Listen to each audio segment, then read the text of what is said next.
ఎక్కువ పత్రికలు రాశాడు, పేతురు రాశాడు, యోధా రాశాడు, యాకోబు రాశాడు. ఇంకా చాలా మంది అపోస్తలులైన వారు ఈ పత్రికలు రాయడానికి మనం చూస్తూ ఉంటాం. వీటన్నిటిలోకి హెబ్రీయులకు రాసిన పత్రిక అనేది ఒక ప్రత్యేకమైన పత్రిక. చాలా మంది ఇది పౌలు భక్తులు రాశారని నమ్ముతారు. ఎందుకంటే దానిలో ఉన్న భాష, దానిలో ధర్మశాస్త్రాన్ని యేసు ప్రభుకి లేదా యేసు ప్రభు యొక్క సిలువకు, యేసు ప్రభు యొక్క మరణానికి రిలేట్ చేస్తూ రాయబడిన విషయాలు. ఇంత జ్ఞానము ఆ కాలంలో పౌలు తప్ప వేరొకరికి ఉండదు. కాబట్టి ఇది పౌలు రాశారని చాలా మంది నమ్ముతారు. అదే సమయాల్లో పౌలు రాసిన వేరే పత్రికలోని భాషకు, ఈ పత్రికలో ఉన్న భాషకు, అలాగే చెప్పే విధానానికి కొంచెం తేడా ఉంది. కాబట్టి కొంతమంది పౌలు రాలేదేమో అని అనుకుంటారు. ఏదేమైనప్పటికీ బైబిల్లో ఉన్న ప్రతి గ్రంథాన్ని రాసింది ఎవరు? బైబిల్లో ఉన్న గ్రంథాలు ఉన్నాయి కదా, ఎన్ని గ్రంథాలు ఉన్నాయి అమ్మ అర్థమవుతుందా? అంటే రెండోసారి అడగకుండా ఒకసారి అడిగాని చెప్పాలి. రెండోసారి అడిగించుకుంటే ఏమంటారు? దాన్ని లెక్కేస్తామంటారు కదా. ఏదైనా ఒకసారి అడిగినప్పుడు దానికి సమాధానం చెప్పాలి కదమ్మా. ఇది కూడా రెండోసారి అడగాల్సిందా? బయటికి అన్నాక పాత్రమైన పత్రం అందరిగా బయట అంటే ఏంటి?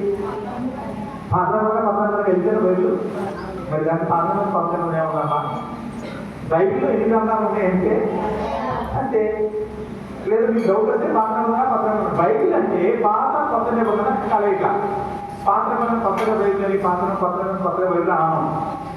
కాబట్టి ఈ 66 గ్రంథాలు ఎవరు రాశారంటే, ఎవరు రాశారమ్మా?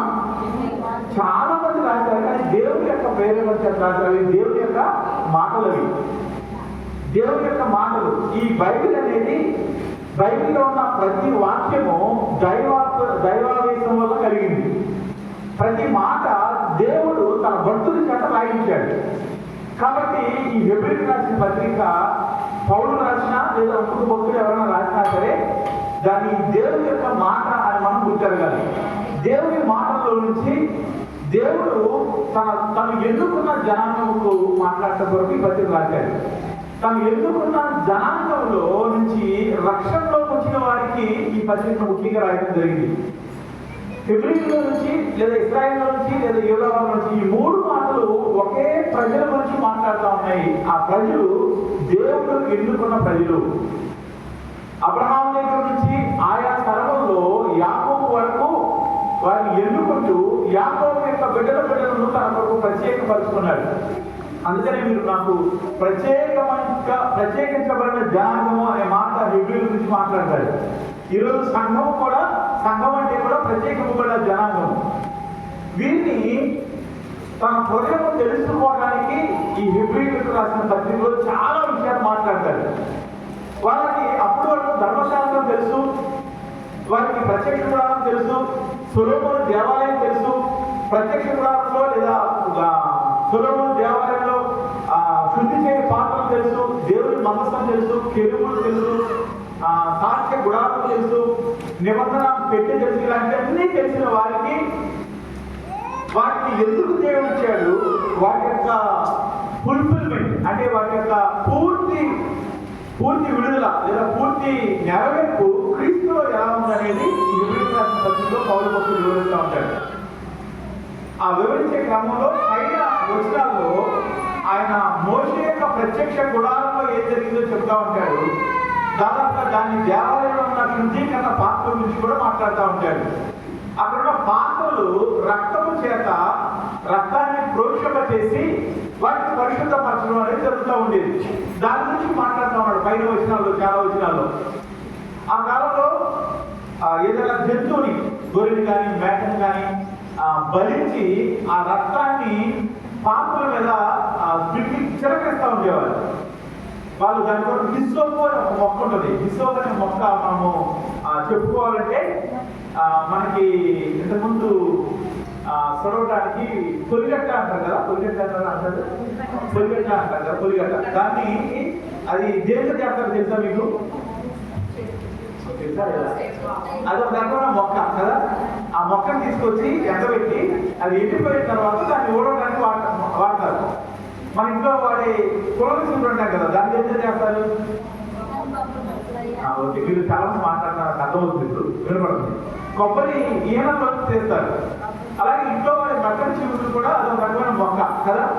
అలాగే హిస్సోపు అనేది ఒక మొక్క, అది ఒక చెత్త కుంచిలాగా ఉంటుంది, కుంచిలాగా వాడేవాళ్ళు. దాన్ని ఎండబెట్టిన తర్వాత ఆ మొక్కని దేనిలో ముంచి చల్లటానికి, అంటే ఇప్పుడు చిన్న బ్రష్ లాగా ఎలా వస్తాయో దాదాపుగా అలా వాడేవాళ్ళు. దాన్ని అలా ప్రోక్షించినప్పుడు, చిలకరించినప్పుడు ఆ వస్తువులు, ఆ పాత్రలు పరిశుద్ధపరచబడతాయి అనే విషయాన్ని గురించి మాట్లాడుతూ ఉన్నాడు. అంటే పాత్రలు ఎలా పరిశుద్ధపరచబడతాయి అనే విషయాన్ని మాట్లాడతారు. మనుషులు ఎలా పరిశుద్ధపరచబడతారు అనే విషయాన్ని పౌలు భక్తుడు ఈ సందర్భంలో మాట్లాడుతూ ఉన్నాడు. మాట్లాడుతూ ఏమన్నాడంటే, మళ్ళీ ఒకసారి చదువుకుంటే, ధర్మశాస్త్రం ప్రకారము సమస్త వస్తువులను రక్తము చేత శుద్ధి చేయబడును. మొదటి విషయం మనం తెలిసి ఏంటంటే, రక్తము చేత బలి అర్పించిన జంతువుల యొక్క లేదా పక్షుల యొక్క రక్తము చేత ఏం చేయబడతాయంటమ్మా, సమస్త వస్తువులను శుద్ధి చేయబడతాయి అని చెప్తూ రెండో భాగం ఏం చెప్తా ఉన్నాడంటే ఈ వచనంలో, రక్తము చెందివ్వకుండా పాప క్షమాపణ కలుగుదని సామాన్యంగా, అంటే ఈ వస్తువుల గురించి లేదా పాత్రల గురించి మాట్లాడేటప్పుడు ఆ పాత్రలు శుద్ధి చేయబడతాయి అని చెప్తా ఉన్నాడు. అదే మనుషుల దగ్గరకు వచ్చేటప్పుడు ఏం చెప్తా ఉన్నాడంటే పాప క్షమాపణ అనే విషయాన్ని మాట్లాడుతూ ఉన్నాడు. వస్తువులు శుద్ధి చేయబడతాయి, పాత్రలు శుద్ధి చేయబడతాయి, మనుషులు పాప క్షమాపణ పొందుతారు. దేని ద్వారా అంటే రక్తము ద్వారా చెప్తా ఉన్నాడు. రక్తము చిందింపకుండా ఏ పాపి కూడా, ఏ వ్యక్తి కూడా పాప క్షమాపణ పొందలేదు.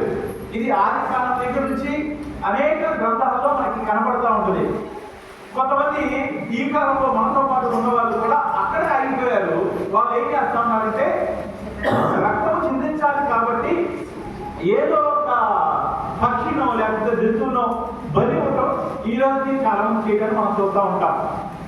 చాలా వరకు రకరకాల మతాల్లో ఉన్న పద్ధతులు, చాలా పద్ధతులు, అన్ని పద్ధతులు కాదు, చాలా పద్ధతులు బైబిల్లో నుంచి తీసుకోవడానికి ప్రయత్నం చేశారు.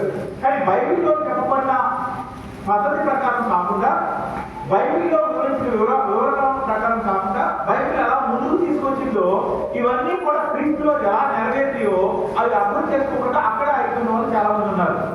మరి కొన్ని మతాల్లో వారు రకరకాల చట్ట సాంప్రదాయాలు కూడా తీసుకున్నారు వారి సొంత ఆలోచనలు బట్టి. వాటి గురించి ఈరోజు మాట్లాడుకోవడం లేదు. కానీ ఈ పాప క్షమాపణ అనేది రక్తం చిందించకుండా సాధ్యమో కాదు అనే విషయాన్ని హెబ్రీయులకు పౌలు భక్తులు తెలియజేస్తా ఉన్నారు. ఈ రక్తం అనేది ఎందుకు చిందించాల్సి వస్తుంది, రక్తం అనేది ఎలా పాప క్షమాపణకి కారణం అవుతుంది అనే దాన్ని పాత నిబంధన వరకు కొత్త నిబంధన వరకు క్రీస్తు వరకు హెబ్రీయులకు రాసిన పత్రికలో పౌలు చాలా స్పష్టంగా వివరించడానికి ప్రయత్నం చేస్తాడు. హెబ్రీయులకు ఏ బలి అయితే మీరు అర్పిస్తా ఉన్నారో ఆ బలిని పాపాలని కప్పుతుంది. కానీ తాను బలిగా అర్పించుకున్న క్రీస్తు యేసు యొక్క బలి మిమ్మల్ని పాపం నుంచి విడిపిస్తుందని చెప్తా ఉన్నాడు. బలి అనే మాటకు ఇంగ్లీష్ లో సాక్రిఫైస్ అనే పదాన్ని వాడతారు. సాక్రిఫైస్ అంటే బలి అని అర్థము. అదే సాక్రిఫైస్ అనే అర్థం మాటకు త్యాగము అనే అర్థం కూడా ఉంటుంది. ఇంగ్లీష్ లో చాలా పదాలకి ఒకటి కన్నా ఎక్కువ అర్థాలు చాలా ఉంటాయి. చాలా పదాలు కొన్ని వందల అర్థాలు వచ్చే పదాలు కూడా కొన్ని ఉంటాయి. సెట్ అనే ఒక పదం ఉంటుంది. ఎస్ఈటి సెట్ అనే పదానికి దగ్గర దగ్గర 400 అర్థాల దాకా ఉన్నాయని చాలా మంది చెప్తా ఉంటారు. మనము ఒకవేళ స్టడీ చేసినా దగ్గర దగ్గర 400 అర్థాలు ఆ సెట్ అనే పదానికి ఉన్నాయని మనం అర్థం చేసుకోవచ్చు. ఇక్కడ ఈ పాప క్షమాపణ గురించి ఈ రోజు మీకు కొన్ని విషయాలు తెలియజేయాలని ఆశపడతా ఉన్నాను. సిలువలో యేసు ప్రభు చేసిన ఆ శిలువ త్యాగాన్ని బట్టి ఎలా మనం పాప క్షమాపణ పొందుతామో అనే విషయాన్ని ఈరోజు మీతో మాట్లాడాలని ఆశపడతా ఉన్నాను. ఇక్కడ మనం చూసినట్లయితే రక్తము చింతించకపోతే ఏం జరగదని చెప్తా ఉన్నాడమ్మా, పాప క్షమాపణ జరగదు అని చెప్తా ఉన్నాడు పౌలు భక్తుడు. ఈ రక్తము ఎందుకు చిందించాలి అనే మాటను లేవీ కాండము 17వ అధ్యాయము 11వ వచనంలో ఒక మాటను చూస్తే మనకి అర్థమవుతుంది. లేవీ కాండము 17వ అధ్యాయము 11వ వచనాన్ని చూసినట్లయితే రక్తము దేహమునకు ప్రాణము. చాలా సార్లు మనము ప్రాణం పోయింది అనగానే మనము గుండెని చూస్తాము, గుండె కొట్టుకుంటుందా లేదా అని చూస్తారు. అలాగే ప్రాణం పోవటం అంటే బ్రెయిన్ పనిచేస్తుందా లేదా, బ్రెయిన్ పనిచేస్తుందా లేదా సామాన్యంగా తీసుకుంటూ ఉంటారు. కానీ దేవుడికి వాక్యం ఏం చెప్తా ఉందంటే దేహంలో ప్రాణం ఏంటంటమ్మా రక్తమే. అంటే గుండె అనేది రక్తాన్ని అటు వెళ్ళేలా చేస్తుంది. ఎప్పుడైతే ప్రాణం పోయిందో, ఎప్పుడైతే రక్తంలో నుంచి ప్రాణం పోయిందో అప్పుడు ఆటోమేటిక్గా మనిషి చనిపోతాడు. ప్రాణము అనేది రక్తంలో ఉంటుంది. ఇది సైంటిఫిక్ కూడా ప్రూవ్ అయిన విషయమే. కాబట్టి రక్తము ఏంటంటే దేహమునకు ప్రాణము. ఒక మనిషికి కానీ జంతువు కానీ దేనికైనా సరే రక్తము ప్రాణము. కాబట్టి తర్వాత చదవమా, మీ నిమిత్తము ప్రాయశ్చిత్తము చేయనట్లు బలిపీఠం మీద పోయితే దానిని మీకు ఇచ్చి తిని. అంటే బలిపీఠం మీద రక్తాన్ని ప్రోక్షింప చేస్తూ ఉండేవాళ్ళు. ఒక పక్షిని కానీ జంతువుని కానీ బలించి, అది కొన్ని ప్రత్యేకమైన పక్షులు అలాగే కొన్ని ప్రత్యేకమైన జంతువుల గురించి చెప్పబడింది. వాటిని బలించి వాటిని బలిపీఠం మీద ప్రోక్షింప చేస్తూ ఉండేవాళ్ళు. కొన్నిసార్లు వాటిని బలిపీఠం మీద పెట్టి దహనబలిగా రక్షిస్తూ ఉండేవాళ్ళు. కాబట్టి ఆయన అంటా ఉన్నాడు, రక్తము దానిలో ఉన్న ప్రాణమును బట్టి ప్రాయశ్చిత్తము చేయను. మీరు చేసిన పాపానికి ప్రాయశ్చిత్తం ఎలా జరుగుతుందంటే రక్తంలో ఏమీ లేదు. రక్తంలో ఏముందంటే ప్రాణం ఉంది. ఆ ప్రాణాన్ని బట్టి ప్రాయశ్చిత్తం జరుగుతుంది. అంటే తేలికైన మాటల్లో మనం అర్థం చేసుకునే మాటలు చెప్పాలంటే మనం చేసిన పాపము ఒక ప్రాణమును ప్రాయశ్చిత్తంగా పెట్టబడాలి. ఆదాము అవ్వలు దేవుని మాట వినకుండా దేవునికి తిరగబడినప్పుడు వారు తాము దిగంబరులు అని వాళ్ళకి అర్థమైంది. వాళ్ళు సిగ్గుపడతారు. అప్పటి వరకు వాళ్ళు దిగంబరులుగా ఉన్నా వాళ్ళకి సిగ్గు తెలియదు. ఎప్పుడైతే పాపం వస్తుందో అప్పుడు అది పాపము సిగ్గులు తీసుకొస్తే అవమానాన్ని కూడా తీసుకొస్తే. వాళ్ళు దిగంబరులుగా ఉన్నారు కానీ వాళ్ళకి సిగ్గు లేదు, సిగ్గు తెలియదు. ఎప్పుడైతే పండు తిన్నారో దేవుని మాటకు వ్యతిరేకంగా వాళ్ళు పని చేశారో, పాపం చేశారో, ఆ పాపము వాళ్ళకు సిగ్గులు తీసుకొచ్చింది. కాబట్టి సిగ్గు పోవడం కొరకు తమ దేహాన్ని కట్టుకోవడానికి వాళ్ళు ఏం చేశారంటే తెలుసా మీకు ఎవరైనా? వాళ్ళు ఆకులు కట్టుకుంటారు. కానీ దేవుడు ఏం చేస్తాడంటే వాళ్ళకి చర్మము చొక్కాయలు చేయించాను అనే మాట మనకు కనబడుతుంది. వాళ్ళకి చర్మంతో బట్టలు కుట్టించాడు. మన వాటిలో చెప్పాలంటే చర్మం ఎక్కడి నుంచి వస్తుంది? ఏదో ఒక జంతువు వారి ఎదురుగా బలిగా అర్పించబడి వాళ్ళ ఎదురుగా చంపబడి దాని చర్మం తీసి ఆ చర్మం చేత పెట్టి బట్టలు కుట్టించాడు దేవుడు.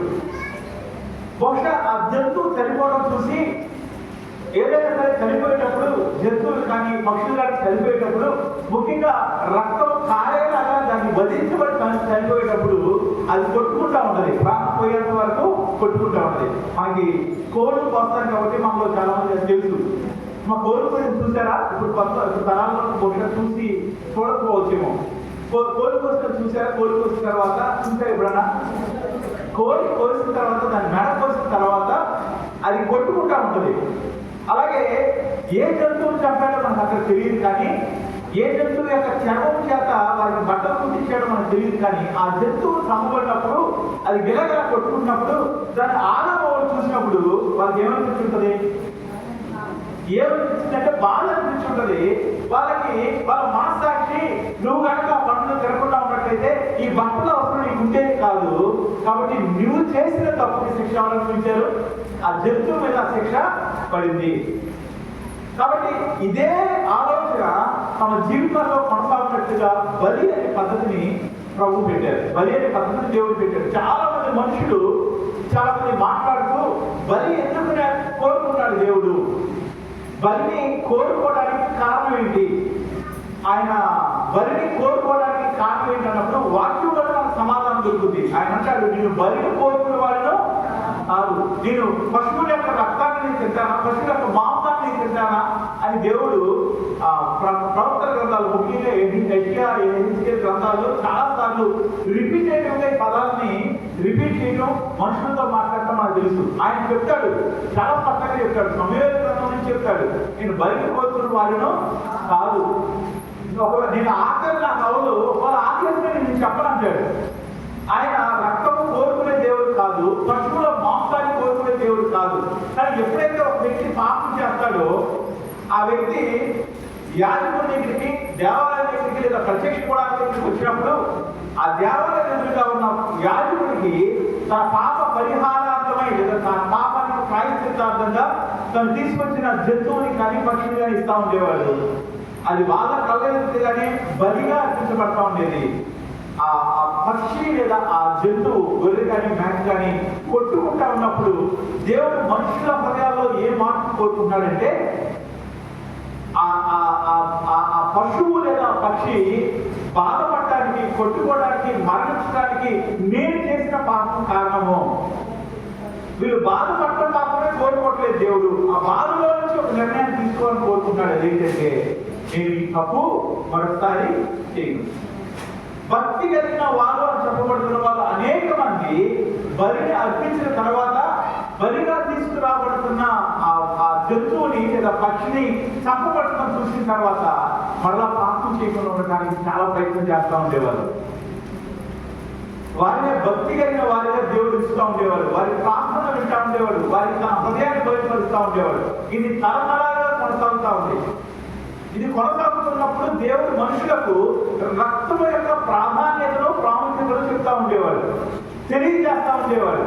కాబట్టి వాళ్ళకి ఒక విషయం అర్థమైంది ఏంటంటే, నేను పాపము చేసినప్పుడు అది కప్పివేయబడాలంటే ఒక పవిత్రమైన పరిశుద్ధమైన రక్తం కావాలనే విషయం వాళ్ళకి అర్థమైంది. కాబట్టి దేవుడు తప్ప పరిశుద్ధుడు లేడు, దేవుడు తప్ప ప్రాయశ్చిత్తం చేయగలిగిన వాడు లేడు, దేవుడు తప్ప తుడిచివేయగలిగిన వాడు, విమోచింపగలిగిన వాడికి ఎవరో లేడు. కాబట్టి దేవుడే మానవుడిగా ఈ భూమి మీదకి వచ్చాడు. దేవుడు తన సింహాసనాన్ని విడిచిపెట్టి, పరలోక రాజ్యాన్ని విడిచిపెట్టి, దేవదూత గణమును విడిచిపెట్టి, పరిశుద్ధతను, ప్రసన్నతను కలిగిన స్థానాన్ని విడిచిపెట్టి ఈ భూమి మీదకి దిగి వచ్చాడు. భూమి పాపంతో నిండిపోతున్న మాట ఆది కారణం మొదలుకొని అనేక గ్రంథాల్లో మనం చూస్తూ ఉంటాం. ఈ రోజు మనం చూస్తున్న ప్రపంచాన్ని కూడా మనము కళ్ళు తెరిచి చూస్తే ఈ ప్రపంచంలో పాపం నిండిపోయింది. ఈ ప్రపంచంలో అసహ్యమైన కార్యాలు జరుగుతూ ఉన్నాయి. ఎప్పటికప్పుడు మనం సంఘటన జరిగినప్పుడు దాన్ని విని ఎంత భయంకరమైన తప్పు లేదా పాపము పరిస్థితి ఎలా జరిగింది అని ఆశ్చర్యపోయే లోపలే ఆ తర్వాత రోజు, తర్వాత నెలలోనూ, తర్వాత సంవత్సరంలోనూ ఇంకా భయంకరమైన పాపాలు మనుషులు చేయడం అనేది మనం చూస్తూ ఉన్నాం. చాలా మంది వ్యభిచారమైన పాపం చేసే వాళ్ళని చూస్తూ ఉంటాం. భార్య భర్తలను విడిచిపెట్టి వేరొకరి కొరకు ఎదురు చూసే వాళ్ళని చూస్తూ ఉంటాం. అది దాటి ఇప్పుడు ఏమైందంటే చిన్న చిన్న పిల్లల మీద కళ్ళు మూసుకొచ్చిపోయి వాళ్ళని అత్యాచారం చేయడం కూడా చూస్తూ ఉన్నాం. పాపంలో ఏ పాపం గురించే అనవచ్చు, మోసం చేయడం కావచ్చు, దొంగతనం చేయడం కావచ్చు, హత్యలు చేయడం కావచ్చు, వ్యభిచారం చేయడం కావచ్చు, ఏ పాపం చూసినా సరే దాని గురించిన కొత్త కొత్త విషయాలు, భయంకరమైన విషయాలు రోజు రోజుకి మనం వింటా ఉన్నాం. కారణం ఏంటంటే లోకము పాపం చేత నింపబడతా ఉంది.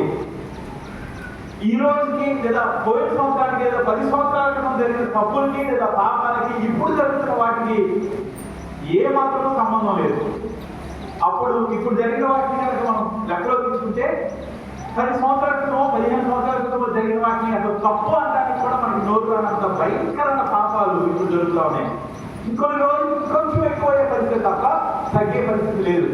కారణం ఏంటంటే భూమి పాపంతో నిండిపోయి ఉన్నది. ఎందుకంటే భూమండలం మీద శక్తి కలిగిన వాడు, అధికారాన్ని పొందుకున్న వాడుగా అపవాది మనకు కనబడతా ఉన్నాడు. కారణం ఏంటంటే మనం ఎవరికి లోపడతామో ఆ లోపడే వ్యక్తి లేదా లోపడే శక్తికి అనుగుణంగా మనం పనులు చేస్తాము. ఈరోజు అనేక మంది దేవుడికి కాక, నిజమైన దేవుడికి కాక అపవాదికి లోపడటానికి ఇష్టపడతారు. కాబట్టి అపవాది వారిని రోజు రోజుకి మరింత పాపంలో తోసివేస్తా ఉన్నాడు.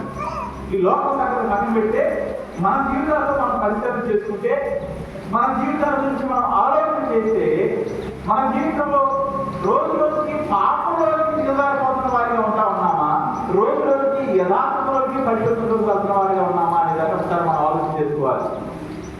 గడిచిన సంవత్సరాల్లో, గడిచిన కాలంలో మన జీవితంలో ఉన్న పరిస్థితులకు, ఈ రోజు మనం ఉన్న పరిస్థితులకు దేవుడి వైపు మన ప్రయాణం కొనసాగుతుందా, లేకపోతే మన భక్తి జీవితం ఎదుగుతున్నామో మన భక్తి జీవితంలో దిగజారిపోతున్నామా అనే దాన్ని మనం ఎప్పుడు కూడా పరిశీలన చేసుకోవాలి. ఆ పరిశీలన మనల్ని దేవుడికి సమీపస్తులుగా చేస్తాయి. ఆ పరిశీలన దేవుడి యొక్క హృదయాన్ని మనం అర్థం చేసుకునేలాగా చేస్తాయి. ఈరోజు కొన్ని ప్రశ్నలు అడిగితే, అంటే నీ జీవితంలో దేవుడికి ఇష్టంగా ఉండే దానిలో ఎదుగుతా ఉన్నావా, దేవుడికి ఇష్టమైన పరిస్థితులు నీ జీవితంలో అనుభవిస్తూ ఉన్నావా? అంటే దేవుడికి ఇష్టమైన పనులు చేయడానికి ఇష్టపడుతూ ఉన్నావా? దేవుడికి ఇష్టం లేని పనుల వైపు అడుగులు వేస్తూ ఉన్నావా?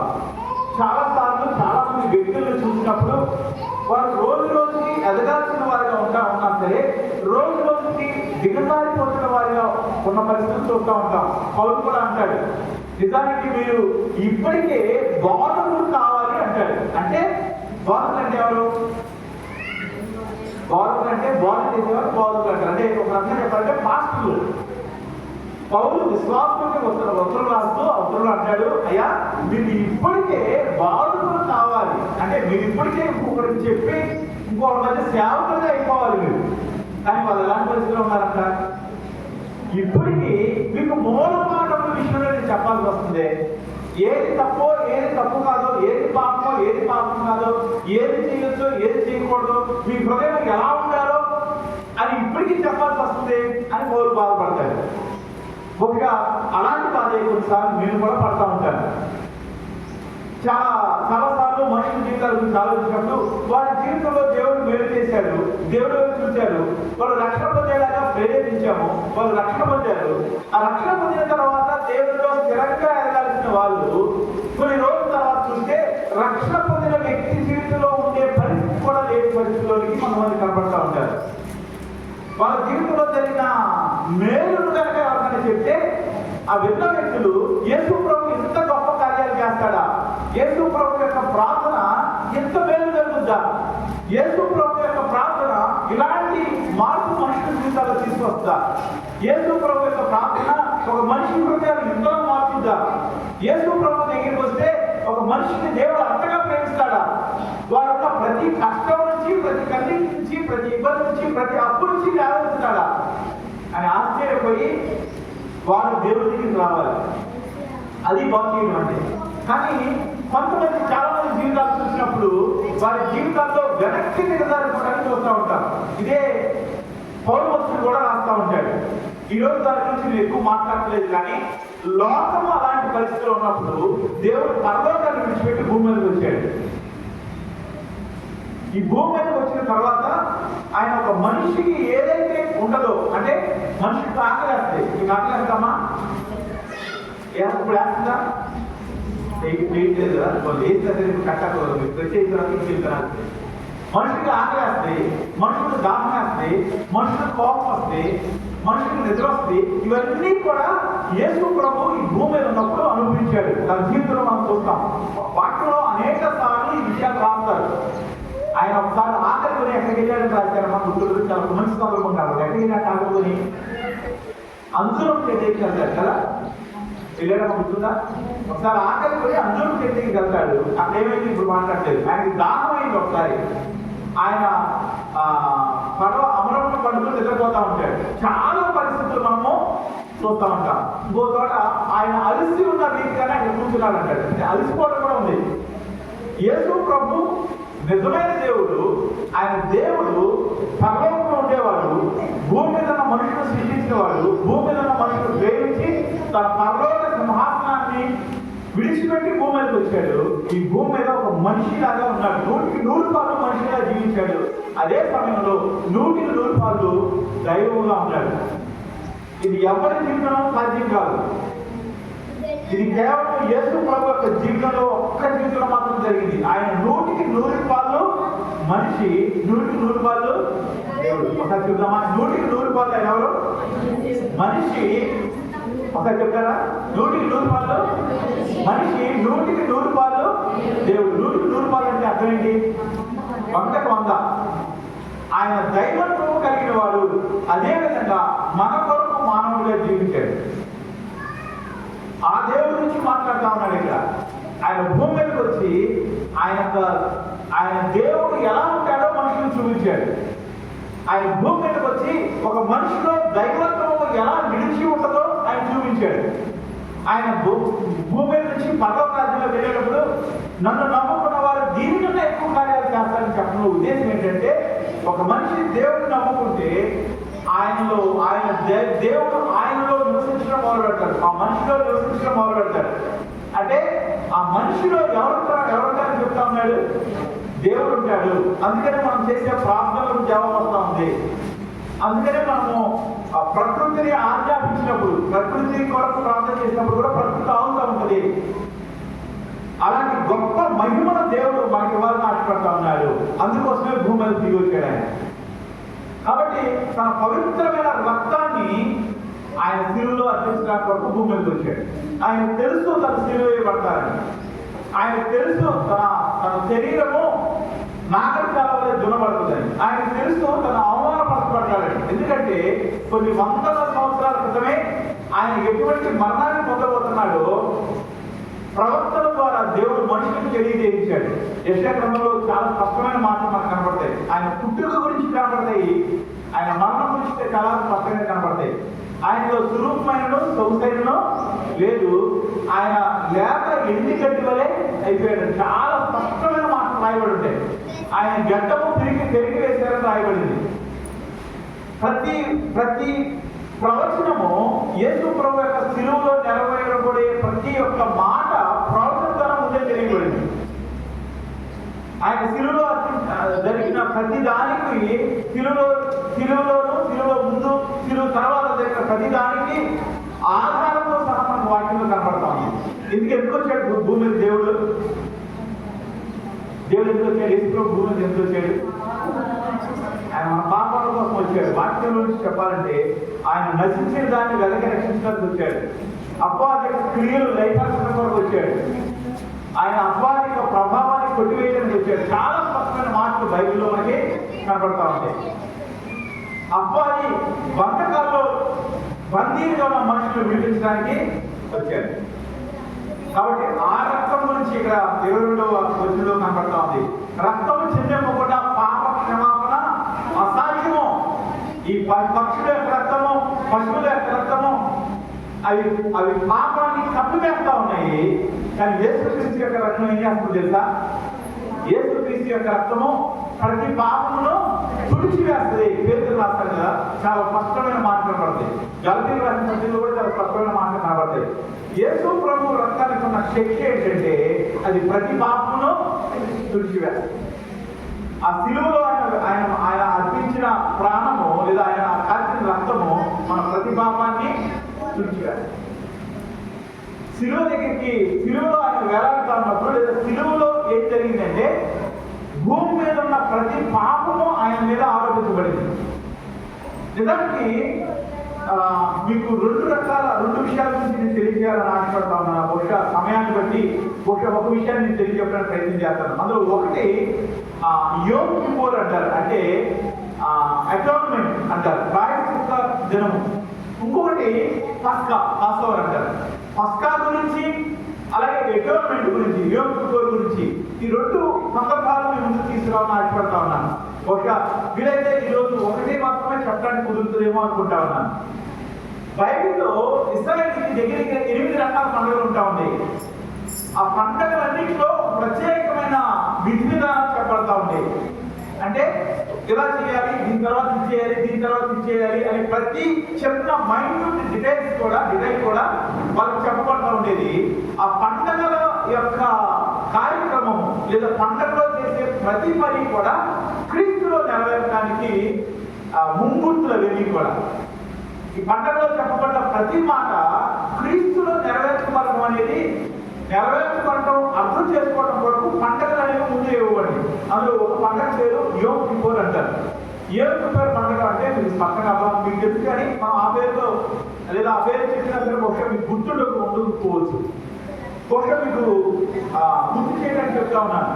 సంవత్సరానికి ఒక రోజు ప్రధాన యాజకుడు ఏం చేస్తారంటే, ప్రధాన యాజకుడి దగ్గరికి ఒక రెండు మేక పిల్లలు తీసుకునేవాళ్ళు. చాలా ఎక్కువ శాతం మేక పిల్లలు తీసుకునేవాళ్ళు. ఆ 2 మేక పిల్లలు మత్తైన కలకమైన లోపమైన ఏది లేకుండా ఉండేలాగా చూసుకునేవాళ్ళు వాళ్ళు.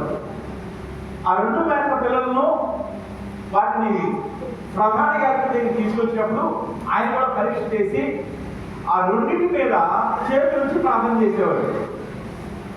అందులో ఒక మేకను బలిపించేవాడు, ఇంకో మేకను అడిగిలో తీసుకు వదిలిపెట్టేవాడు. ఆ మేక ఆ సంవత్సర కాలం అంతా ఇశ్రాయేలు చేసిన పాపము బలిగా అర్పించబడబోతున్న మేక మీద ఆరోపించేవాడు. వాళ్ళు బలించే పశువు మీద లేదా పక్షి మీద చేతి నుంచి ప్రార్థన చేసేవాళ్ళు. ఆ చేతి నుంచి ప్రార్థన చేసేవాళ్ళు ఏం చేసేవాళ్ళు అంటే వారు ఆ బలి పశువును తీసుకొచ్చిన వ్యక్తి యొక్క పాపాన్ని ఆ పశువు మీద లేదా పక్షి మీద ఆరోపించేవాళ్ళు. చాలాసార్లు చేతి నుంచి ప్రార్థన చేయడం అనేదాన్ని మనం మిస్అండర్స్టాండ్ చేసుకుంటా ఉంటారు. పాత కథనంలో లేదా బైబిల్లో చాలా ఎక్కువ సార్లు, చాలా తక్కువ సార్లు చేతి నుంచి ప్రార్థన చేయడం అనేది స్పష్టత కోసం జరిగింది. చాలా ఎక్కువ సార్లు యాజకుడైన వ్యక్తి ఒక పశువు మీద కనుక చేతి నుంచి ప్రార్థన చేస్తా ఉంటే ఆ పశువు మీద ఆ వ్యక్తి యొక్క ఏ వ్యక్తి అయితే తీసుకొచ్చాడో ఆ వ్యక్తి యొక్క పాపాన్ని ఆరోపిస్తూ ఉండేవాడు. ఆ పాపము ఆ పశువు మీదకి ఆరోపణ చేసి ఆ పశువుని బలిగా ఇస్తూ ఉండేవాడు. అలాగే తీసుకొచ్చిన 2 మేకల్లో ఒక మేకను మేక ఆ ప్రధాన యాజకుడు చేతి నుంచి ఇశ్రాయేలు గత సంవత్సరంలో చేసిన ప్రతి పాపాన్ని ఆ పశువు మీద లేదా మేక మీద ఆరోపణ చేసేవాడు. ఆ మేకను బలించేవాడు.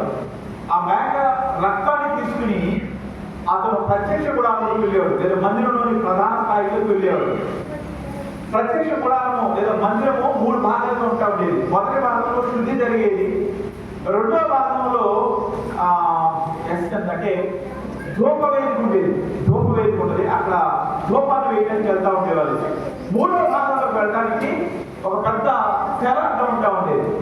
కట్టన అంటే తెలుసు కదా మనకి, కట్టం తెలుసు కదా, ఇంట్లో కట్టన వేసుకుంటాం కదా, ఎక్కడికి చేస్తాం? గదులు చేస్తాం, నీళ్ళు చేస్తాం కదా. కట్టన అనేది 2 గదులని సపరేట్ చేసేది. లేదా కట్టన అనేది బయట నుంచి చూసే వాళ్ళకి మన ఇంట్లో కనపడకుండా ముందుకు మనం వేసుకునేది. కట్టన ఎంత మంది ఉంటుంది? మామూలుగా సుమారుగా ఒక మందులు ఉంటుందా? కట్టం చాలా పలుచగా ఉంటుంది కదా, ఒక 2 ఏమో 3 ఏమో ఉంటుందేమో కోరిక.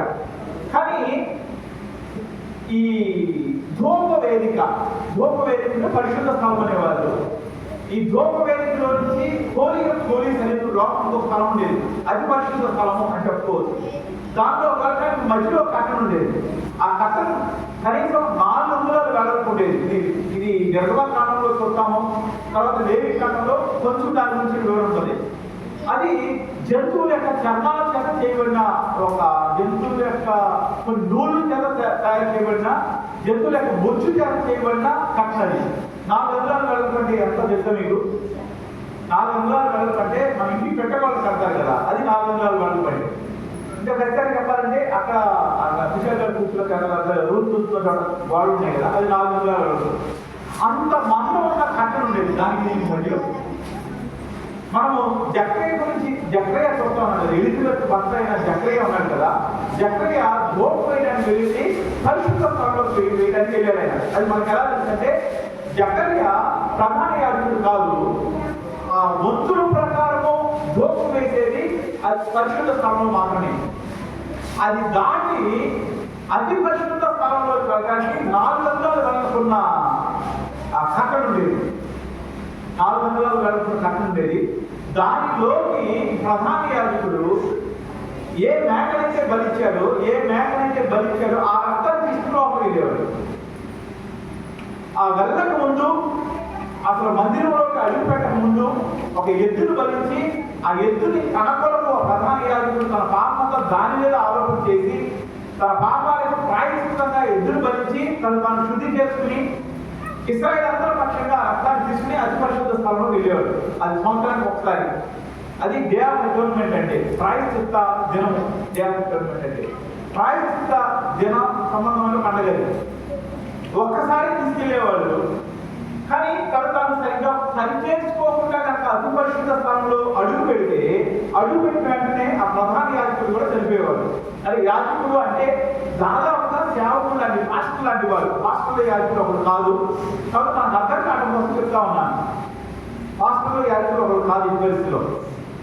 అలాంటి అర్థం చేసుకోవడానికి ఆ స్వాతంత్రం కోసం చెప్తా ఉన్నాను. సరి చేసుకోకుండా కనుక అతను అతి పరిశుద్ధ స్థానంలో అడుగు పెట్టినట్టే చనిపోయేవాడు. ఒకవేళ చనిపోకపోతే ఏం చేసేవాడంటే అక్కడ మరణం లోపల ధూప వేసుకుండేది. అక్కడ నిబంధన పెట్టుండేది. అక్కడ బాక్స్ లాంటిది ఉండేది. ఆ బాక్స్ లో అహరోను కర్ర ఉండేది. చిగురు వచ్చిన అహరోను ఎండిపోయిన కర్ర ఉండేది. మన్నా ఉండేది. పగలగొట్టబడ్డ అది 10 ఆజ్ఞలు రాసిన రాజపాలకులు ఉండేవి. ఆ పెట్టికు అటుపక్కన ఇటుపక్కన 2 కెరూబుల బొమ్మలు ఉండేవి. వాటి యొక్క రెక్కలు కలుసుకుంటా ఉండేవి. దాన్ని కరుణాపీఠం అనేవారు. అక్కడికి వెళ్ళేవాడు ఆయన.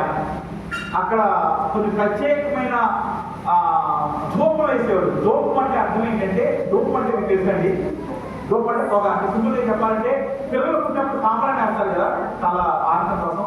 తెలుసండి వేస్తారు ఎవరన్నా? ఆ సాంబ్రాణి లాంటిది చెప్పాలంటే, సాంబ్రాణి కాదు, సాంబ్రాణి లాంటిది ధూపం వేస్తూ ఉండేవాళ్ళు. ఆ ధూపంతో ఆ స్థలం అంతా నిండిపోతూ ఉండేది. అప్పుడు తను తీసుకెళ్ళిన ఇశ్రాయేలుకు ప్రాయశ్చిత్తార్థంగా, అంటే ఇశ్రాయేల్ ప్రజల యొక్క పాపాన్ని ప్రాయశ్చిత్తం చేయడానికి తీసుకెళ్ళిన మేక యొక్క రక్తాన్ని ఆ స్థలం ప్రోక్షింపజేసేవారు. బ్రతుకుంటే చనిపోయే పరిస్థితి ఏంటంటే అధిపతుల స్థానంలో వ్యవహారానికి అవకాశం లేదు. కాబట్టి ఈ యాజకుడు గురించి, ఆయన వేసుకోవాల్సిన బట్టల గురించి లేవి కాండంలో, నిర్గమకాండంలో చాలా స్పష్టంగా రాయబడి ఉన్నది. ఆయనకు ఒక ప్రత్యేకమైన అంగీ లాంటిది ఉండేది. దాని మీద ఒక రత్న వజ్రాలతో పోగొట్టుకున్న ఒక ఉండేది. నడుముకి ఒక తాడు లాంటివి కట్టుకునేవాడు. ఆయన తలకు ఒక టోపీ లాంటివి పెట్టుకునేవాడు. సో ఈ నడుము ఈ ప్రత్యేకమైన డ్రెస్ నే ఇప్పుడు చాలా మంది సంఘాల్లో ఫాస్ట్ అయిన వాళ్ళు వేసుకుంటా ఉన్నారు. అంటే యాజకుడు లాగా ప్రత్యేకింపబడిన వాడిలో ఉండాలని చెప్పి పెద్ద సంఘాల్లో పాస్టర్ గారు ప్రత్యేకంగా అంగీ వేసుకుంటారు. నడుము కూడా తాడు పెట్టుకుంటారు. చూసారు ఎవరన్నా? వాళ్ళు తప్పకపోతే మనం మాట్లాడలేదు, కానీ వీళ్ళు దాంట్లో తీసుకున్నారు దీన్ని. సో ఈయన నడుము కట్టుకున్న తాడుకి ఒక గంట కట్టుకుని అధిపతుల స్థానంలోకి వెళ్ళేవారు. ఎవరు? ప్రధాన యాజకుడు సంవత్సరం ఒకసారి. ఏ రోజు వెళ్ళేవారు? ప్రాయశ్చిత్త దినము. చెప్తారు ఒకసారి. అంటే డే ఆఫ్ రిటైర్మెంట్ అంటారు. ప్రాయశ్చిత్త పండుగ దాని పేరు. ఆ రోజు వెళ్ళేవాడు. వెళ్తా ధూపాన్ని వేయడానికి సాంబ్రాన్ని తీసుకెళ్లేవాడు. సాంబ్రాన్ని కాదు, సుగంధ ద్రవ్యం తీసుకెళ్లేవాడు. ఇంకో చేతితో ఇశ్రాయేల్ అందరి పక్షంగా ప్రాయశ్చిత్తార్థంగా బలి ఇవ్వబడిన మేక రక్తాన్ని తీసుకెళ్లేవాడు. ఆయన ఆ తాడికి గంట కట్టుకుని వెళ్ళేవాడు. ఆ తాడికి నడుము కట్టుకున్న తాడికి ఇంకొక తాడు కట్టి బయట ఉన్న మనిషి దగ్గర ఉండేది తాడు. మీకు అర్థమవుతుందా? అంటే ఒక బకెట్తో నీళ్ళు అవుతాం కదా, ఆ బకెట్ తాడు కట్టి బయట మనం పట్టుకుంటామే, అలాగే ఒక తాడు ఆ ప్రధాన యాజకుడి నడుముకి ఉన్న తాడుకి ముడేసి ఇంకో చివర బయట ఉన్న యాజకులు లేవీయులు పట్టుకుండేవారు. లోపల గంట శబ్దం వినబడినంతసేపు, అంటే నడుచుకుంటా బయట నుంచి పరిశుద్ధ స్థానంలోకి వస్తాడు. అక్కడ ధూపం వేస్తాడు. తర్వాత మధ్యలో ఉన్న తెరను దాటుకుని అతి పరిశుద్ధ స్థానంలోకి వెళ్తాడు. అక్కడ ధూపం వేస్తాడు. తీసుకెళ్లిన రక్తాన్ని అక్కడ ఉన్న స్థానంలో ప్రోక్షింప చేస్తూ ఉంటాడు. ఇది జరుగుతున్నంతసేపు ఆయన కదులుతూ ఉంటాడు, నడుస్తూ ఉంటాడు. నడిచినంతసేపు గంట మోగుతూ ఉంటుంది. ఒకవేళ గంట మోగడం ఆగిపోతే కొద్ది సమయాన్ని తీసుకుని అతను చనిపోయాడని నిర్ణయించుకుని అతను బయటకు లాగేసేవాడు. సో యేసు ప్రభువు మనకి ప్రాయశ్చిత్తార్థంగా చనిపోయాడు. అక్కడ 2 మేకలు ఉండేవి. ఒక మేకను బలించేవారు, ఇంకో మేకను జీవానికి గుర్తుగా అడవిలో తీసుకెళ్ళి వదిలేసేవారు. దాన్ని గజరేలు అనేవారు. గజరేలు పిలుస్తారు ఆ మేకను, ఆ ప్రాంతాన్ని. యేసు ప్రభు శిలువ మీద మన పాపములన్నిటికీ ప్రాయశ్చిత్తంగా మరణించాడు. అలాగే మనము తిరిగి లెగటం కొరకు మనము నీతివంతులు అవడం కోసం తిరిగి లేచాడు. ఆ 2 మేకలు యేసు ప్రభు యొక్క మరణానికి, యేసు ప్రభు యొక్క శిలువలో రక్తం కార్చడానికి, యేసు ప్రభు మరణాన్ని తిరిగి లేకడానికి గుర్తుగా కనబడతాయి మనకి. ఆ పాపము ఆయన కాల్చిన రక్తం ద్వారా పాపాలకి క్షమాపణ జరుగుతుందని పౌలు రాస్తా ఉన్నాడు. ఈ రోజు ఆయన శిలువలో మరణించినప్పుడు 2 ముఖ్యమైన విషయాలు జరిగినాయి. పస్కా పండుగ గురించి మీరైతే వచ్చే వాళ్ళని చెప్పడానికి నేను ప్రయత్నం చేస్తాను. ఇదంతా నేను ఎందుకు చెప్తా ఉన్నానంటే, ఇశ్రాయేలీయులైన వారికి దేవుడు తాను ఎలా చేయబోతున్నాడో స్పష్టంగా చెప్తా ఉన్నాడు. ఏమి చేస్తే ఏ విడుదల వస్తుందో చెప్తానికి ప్రయత్నం చేస్తా ఉన్నాడు. బైబిల్ అంతట్లో బైబిల్ చదువుతున్న వారిగా, వాక్యాన్ని వింటున్న వారిగా మనకు కూడా ఇవన్నీ తెలుసు. ఇవన్నీ కూడా ఆయా సమయాల్లో ప్రకటించబడతా ఉన్నాయి. కానీ మనం ఎక్కువ శిలువ మీద ఫోకస్ చేస్తాము. పాత పండుగ గురించి కొంచెం తక్కువ చెప్పుకుంటూ ఉంటాం. చాలా మంది ఈ రోజు కూడా పాత పండుగలు చేయాలని, పాత పద్ధతులు పాటించాలని ఆశపడతా ఉంటారు, చేయాలని బోధిస్తూ ఉంటారు. కానీ పాత నిబంధన యొక్క నెరవేర్పు క్రీస్తు. అంటే పాత నిబంధన అంతా కొట్టివేయడానికి రాలేదు దేవుడు, పాత నిబంధనను నెరవేర్చడానికి వచ్చాడు. క్రీస్తులో పాత నిబంధనలోని ప్రతి ఒక్క పండగ నెరవేర్చబడింది. పాత నిబంధనలో చెప్పబడిన ప్రతి ఒక్క ప్రాయశ్చిత్తాంతము బలి క్రీస్తు మీద మోపబడింది. కాబట్టి ఈ రక్తము ప్రాణము. యేసు ప్రభు యొక్క రక్తము ఆయన చిందించాడంటే ఆయన ప్రాణాన్ని పెట్టాడు. ఆ ప్రాణము పరిశుద్ధమైన ప్రాణం. ఎందుకంటే ఆయన జన్మలో లేదా ఆయన పుట్టుకలో పాపం లేదు. యేసు ప్రభు యొక్క పుట్టుకలో పాపము లేదు. యేసు ప్రభు యొక్క పుట్టుక పాపానికి సంబంధించింది కాదు. పాపం అంటే స్త్రీ పురుషుల కలయిక పాపం కాదు. భార్యగా భర్తగా ఒక ఇద్దరు, ఒక స్త్రీ ఒక పురుషుడు భార్యగా భర్తగా మనుషుల ముందు జతపరచబడినప్పుడు వారు ఒకరి అవసరాలు తీర్చబడటానికి, శారీరకంగా మానసికంగా ప్రతి అవసరంగా తీర్చబడటానికి ఇవ్వబడేవారు. స్త్రీ పురుషుడు కలవటం అనేది భార్యాభర్తలైన తర్వాత పాపం కాదు. కానీ ఇక్కడ యేసు ప్రభు యొక్క రక్తము, యేసు ప్రభు యొక్క జన్మ ఎలా జరిగిందంటే పరిశుద్ధాత్ముడు ఏదో చేశాడు. పరిశుద్ధాత్మ వలన జరిగింది. అంటే మరియమ్మ యొక్క ఒక స్త్రీ మరియమ్మకు కనపడతా ఉంది. ఏ స్త్రీకైనా గర్భం రావాలంటే పురుషుడి యొక్క అవసరం ఉంది. మరియమ్మ గర్భంలో శిశువు వచ్చాడు. కానీ దానిలో మరియమ్మ పాత్ర కానీ వేరొక పురుషుని పాత్ర కానీ లేదు. అది పరిశుద్ధాత్మ కార్యం. అంటే మరియమ్మకు కుమారుడు పుట్టాడు కానీ ఆ కుమారుడు మరియమ్మ యొక్క గర్భం ద్వారా వచ్చిన వాడు కాదు. మరియమ్మ యొక్క అండం ద్వారా పుట్టిన వాడు కాదు. వేరొక వ్యక్తి, ఏ ఒక వ్యక్తి కానీ దేవదూత కానీ లేదా పరిశుద్ధాత్మ కానీ ఎవరి యొక్క పురుష కణాల ద్వారా ఆ బీజము లేదా ఆ పిండం ఏర్పడలేదు. దీన్ని చాలా స్పష్టంగా అర్థం చేసుకోవడానికి ప్రయత్నం చేయండి. ఇది చాలా ఆదిమ సంఘం నుంచి దీన్ని తప్పుగా అర్థం చేసుకుంటూ కొంతమంది మరియమ్మ దేవత కాబట్టి ఆవిడలో పాపం లేదు అని చెప్పడం కోసం ఆవిడ దేవతం చేశారు చాలా మంది. అలాగే కొంతమంది పరిశుద్ధాత్మ దేవుడు మరియమ్మ తల్లి కలిస్తే యేసు ప్రభు పుట్టాడని చెప్పడం మనం చూస్తా ఉన్నాం. ఇప్పటికీ క్యాథలిక్ సంఘాలు ఈ మాటలు వింటా ఉంటాం మనం. క్యాథలిక్ సంఘాల వాళ్ళు మరియమ్మను పరిశుద్ధాత్ముని యొక్క భార్య అంటారు. స్పౌస్ ఆఫ్ హోలీ స్పిరిట్ అంటారు వాళ్ళు. దాన్ని మైకులో కూడా ప్రార్థనలో చేస్తూ ఉంటారు వాళ్ళు. అంటే పరిశుద్ధాత్మ దేవుడు ఏదైనా చేసినప్పుడు ఒక అద్భుతం జరుగుతుంది. దానికి మనుషుల యొక్క పద్ధతులు అక్కర్లా. అంటే నేను ఏం చెప్తా ఉన్నానంటే ఒక స్త్రీ గర్భాశయంలో పిండం వచ్చిందంటే దానికి రెండు అవసరాలు ఉంటాయి. ఒకటి ఆ స్త్రీలో ఉన్న అండం కావాలి, అలాగే పురుష కణాలు కావాలి. అంటే శారీరకంగా వాళ్ళిద్దరూ ఒక స్త్రీ పురుషుడు కలిసినా కలవకపోయినా పురుషుడు యొక్క కణాలు కావాలి. అప్పుడే ఒక స్త్రీ యొక్క గర్భంలో పిండం అనేది ఏర్పడుతుంది. కానీ యేసు ప్రభు మరియమ్మ గర్భంలో పిండముగా ఏర్పరచబడ్డాడు. కానీ దానికి మరియమ్మ యొక్క అండము కానీ ఏ పురుషుడు లేదా ఏ దేవుని యొక్క పురుష కణాలు కానీ లేకుండానే జరిగింది. అది ఒక అద్భుతం. ఈ అద్భుతం ఎలా జరిగింది అని అర్థం చేసుకుంటే మన జీవితంలో అద్భుతాలు ఎలా జరిగిందో అది కూడా అంతకంటే ఉన్నతమైనది. అంటే ఒక అద్భుతం గురించి మీకు చెప్తాను. చాలా అద్భుతాలు మనకు తెలుసు. ఇప్పుడు ఇస్రాయేల్ అని మన మధ్య ఉండి చాలా సంవత్సరాలు మనం ప్రేమించి ఇస్రాయేల్ వాడు ర్యాట్ పాయిజన్ అనేది, అంటే ఎలుగుల మందు తిన్నాడు. ఎలుగుల మందులో రెండు రకాలు ఉంటాయంట. ఒకటి పౌడర్ ఉంటుందంట, ఇంకొకటి జెల్ లాగా ఉంటుందంట, పేస్ట్ లాగా ఉంటుందంట. వీడు పేస్ట్ తీసుకున్నాడు. పేస్ట్ అనేది బహు ప్రమాదకరం. అది తీసుకుంటే చనిపోతారు. ఒకటి చనిపోకపోతే లోపల ఉన్న లివర్ ఒకటి ఖచ్చితంగా దెబ్బతింటారు. లివర్ పాడైపోతుంది. వారికి చాలా భయంకరమైన పరిస్థితులు వస్తాయి. రోజులు గడుస్తుండగా చాలా భయంకరమైన పరిస్థితులు వస్తూ ఉంటాయి. సో అతని గురించి మన కూపర్ కోటి సంస్థల మల్లుడు ఉన్నాడు. అతని పేరు అశోక్. సరిత వాళ్ళ భర్త.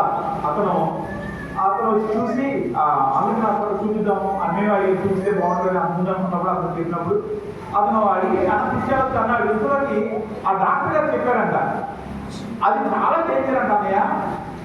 అలా అది తీసుకున్న వాళ్ళు బతకడం చాలా కష్టం అంట. అంతకు ముందే హాస్పిటల్ చేసే ఒక అమ్మాయి, ఒక నర్సు వాళ్ళ మరిదేదో బంధువు అవుతాడంట. అతను అదే తీసుకున్నాడంట. 16 లక్షలు ఖర్చు పెట్టాడంట. రక్తం ఎక్కించాలి, పాపం ఎక్కించాలి, చాలా కష్టం. 16 లక్షలు ఖర్చు పెట్టిన తర్వాత కూడా చనిపోయాడు. కాబట్టి ఆ కేసు మన దగ్గర తీసుకోవద్దు, రావద్దు అని డాక్టర్ గారు చెప్పారు. నేను నాకు తెలిసిన డాక్టర్ని బయట నుంచి కనుక్కున్నప్పుడు వాళ్ళు చెప్తా ఉంటారు, తీసుకుంటే ఇలా జరుగుతుంది, ఇలా ఉంటాడు, ఎలా ఉంటారంటే ఆ లక్షణాలు ఏమి ఇలా కనపట్లా. అంటే కళ్ళు కొంచెం ఎల్లో అయ్యి కొంచెం జాయింట్స్ వచ్చింది. ఇప్పుడు 4.5 అట్లా 7 లోపల తక్కువ గ్యారెంటీస్ ఉంది అంతే తప్ప ఇంకా వేరే ఇబ్బందులు లేవు. కానీ ఆ డాక్టర్ ఏం చెప్పారంటే చాలా భయంకరమైన పరిస్థితులు వస్తాయని చెప్పారు.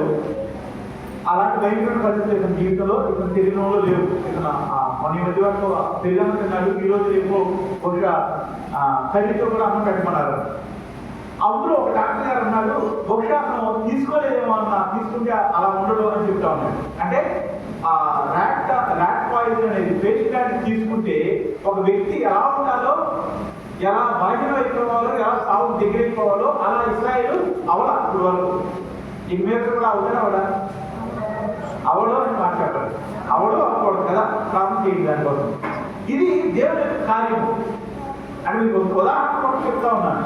అలాగే యేసు ప్రభు యొక్క జన్మ జరిగింది, ఆయన అలా పుట్టాడు కాబట్టి ఆయనలో పాపము లేదు. ఆ పాపము లేని రక్తము ఆయన శిలువలో కాల్చాడు. ఆ పాపము లేని రక్తము ఆయన కాల్చడం కొరకు ఆయన మీద లోకంలో ఉన్న ప్రతి పాపము ఆరోపించబడింది. అప్పటి వరకు చేసిన ప్రతి పాపము, రాబోయే పుట్టబోయే పని చేసిన ప్రతి పాపము ఆయన ప్రతి పాపములకు ప్రాయశ్చిత్తార్థం ఆయన చేశాడు.